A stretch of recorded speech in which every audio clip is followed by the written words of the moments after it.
चलिए जानते हैं आज के देश और दुनिया के महत्वपूर्ण 20 बड़ी खबरें सिर्फ 5 मिनट में। पर अभी तक आपने इस वीडियो को लाइक नहीं किए हैं तो लाइक कर लीजिए, चैनल पे नए हैं तो चैनल को सब्सक्राइब कर लीजिए। तो चलिए वीडियो को स्टार्ट करते हैं जी। और आप किस राज्य शहर से न्यूज को देख रहे हैं कमेंट में जरूर लिखिए। यूपी में जलवा बिखेरने वाली बीजेपी का ओडिशा में बुरा हाल, बीजेडी ने रचा इतिहास, जिला परिषद चुनाव में मारी बाजी। जी हां, आपको बता दें कि ओडिशा में जिला परिषद की करीब 90% सीटों पर मुख्यमंत्री नवीन पटनायक के नेतृत्व वाले सत्तारूढ़ बीजेडी ने जीत दर्ज की है। इस जीत के बाद बीजेडी ने रविवार को राज्य के सभी 30 जिलों में परिषदों का गठन करके इतिहास रच दिया। सत्तारूढ़ दल के अनुसार जिला परिषद अध्यक्षों में 70% महिलाएं हैं। वे 30 में से 21 जिलों में जिला परिषद का नेतृत्व कर रही है।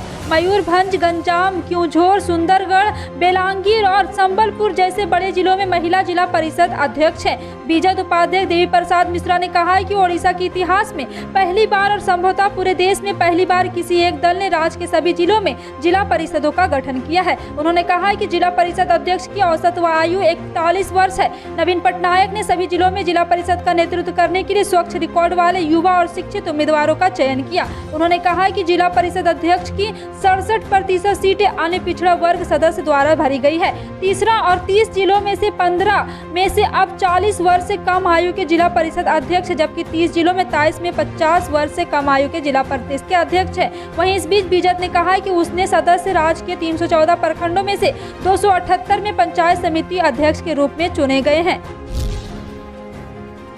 उत्तराखंड की 5वीं विधानसभा में 18 ऐसे नेता विधायक चुनकर आए हैं जो अपनी मूल पार्टी छोड़ दूसरे दलों में शामिल हुए और फिर विधानसभा तक पहुंचे। इनमें से कुछ नेताओं ने कई साल अपने दल बदल कर लिया था और कुछ हाल ही में दूसरी पार्टियों में शामिल होकर विधायक बने हैं। कांग्रेस छोड़ भाजपा में शामिल होकर 14 नेता विधायक बने हैं। भाजपा को उत्तराखंड में दोबारा सत्ता दिलाने में इनका भी कुछ न कुछ योगदान है, जबकि भाजपा छोड़ कांग्रेस में जाकर 2 नेताओं के विधायक बनने का मौका मिला है। भाजपा के टिकट पर इस बार धनौल्टी से चुनकर आए प्रीतम पवार पहले यूकेडी व निर्दलीय विधायक रह चुके हैं। इसी तरह से विकास नगर के विधायक मुन्ना सिंह चौहान पहले सपा और बसपा में रह चुके हैं। जकार्ता में विधायक प्रीतम सिंह पूर्व में कुछ समय के लिए भाजपा में गए थे, लेकिन फिर वापस कांग्रेस में लौट गए थे। प्रीतम लंबे समय से कांग्रेस के टिकट पर विधायक बन रहे हैं।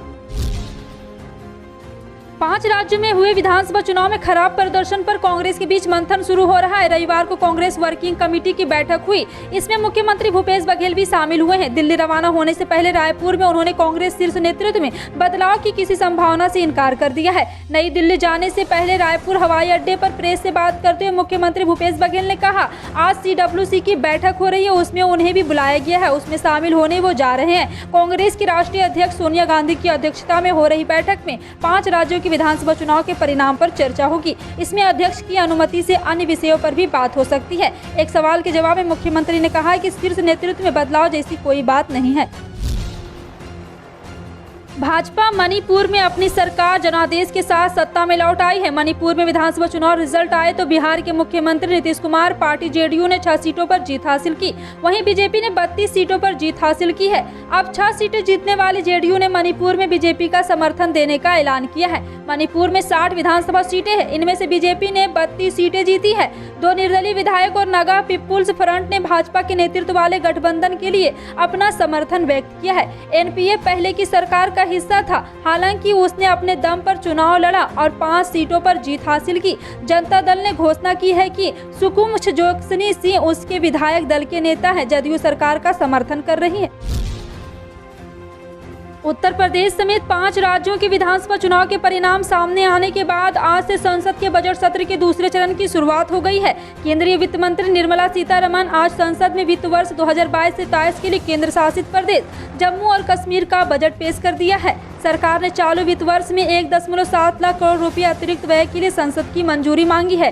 राज्यसभा अध्यक्ष वेंकैया नायडू ने कहा कि यूक्रेन में बड़ी संख्या में भारतीय छात्राओं को निकालने की आवश्यकता थी। यह एक बहुत ही चुनौतीपूर्ण कार्य था। भारत सरकार इस अवसर पर भारतीय छात्रों के साथ साथ अन्य देशों के कुछ छात्रों को निकालने के लिए लगातार प्रयासरत है। यह प्रयास काबिले तारीफ है। सुहेलदेव भारतीय समाज पार्टी के राष्ट्रीय अध्यक्ष ओम प्रकाश राजभर उत्तर प्रदेश विधानसभा चुनाव के नतीजे आने के बाद ही बीजेपी पर जमकर निशाना साध रहे हैं। एक टीवी इंटरव्यू के दौरान ओपी राजभर से बीजेपी को लेकर सवाल पूछा गया तो उन्होंने भी विफरते हुए कहा कि सरकार की ऐसी की तैसी। दरअसल ओपी राजभर एबीपी न्यूज के कार्यक्रम कार से सरकार में शामिल थे, जिसमें उनसे सवाल किया गया कि इस चुनाव में बीजेपी को क्या बिगाड़ा पाए। इस सवाल पर ओपी राजभर ने भी विफरते हुए कहा है कि 325 से सीट से 275 पर लाकर खड़ा कर दिया है। इस पर पत्रकार ने कहा है कि सरकार तो उनकी ही बननी ना। ओपी राजभर ने इसके जवाब में कहा है कि सरकार की ऐसी की तैसी। यूक्रेन और रूस के बीच जारी युद्ध को 19 दिन हो गए। अमेरिका मीडिया ने दावा किया है कि यूक्रेन में हमले तेज करने के लिए रूस अब चीन की मदद मांग रहा है। यूक्रेन में रूस ने अपनी काफी ताकत झोंक दी है। कई चरणों की बातचीत के बावजूद कोई हल नहीं निकल सकता। ऐसे में युद्ध लंबा भी चल सकता है। हथियारों की कमी की वजह से अब रूस चीन से मदद मांग रहा है। रिपोर्ट में कहा गया है कि अमेरिका को अच्छी तरह पता है कि चीन से कौन से रक्षा उपकरण खरीदने से रूस और ज्यादा मजबूत हो सकता है। हालांकि चीन में वे रक्षा उपकरण अभी उपलब्ध नहीं है। दुनिया भर में उनकी ज्यादा डिमांड है, इसलिए चीन के पास ऐसे उपकरणों की संख्या कम है।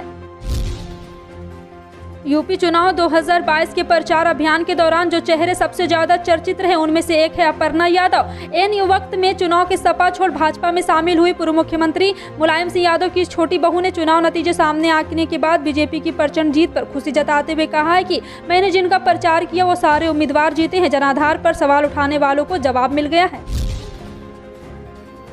पीएम किसान योजना का लाभ लेने वाले किसानों के लिए बेहद जरूरी खबर है। उन्होंने योजना की 11वीं किस्त लाभ उठाने के लिए महत्वपूर्ण काम करना होगा, तभी 2000 रुपये किसान सम्मान निधि मिलेगी। दरअसल 11वीं किस्त का लाभ ई-केवाईसी पूरा करने पर ही मिलेगा। पीएम किसान पोर्टल पर ई-केवाईसी शुरू हो गई है। अगर आप अगली किस्त बिना किसी रुकावट के पाना चाहते हैं तो 31 मार्च तक इसे जरूर कर लें।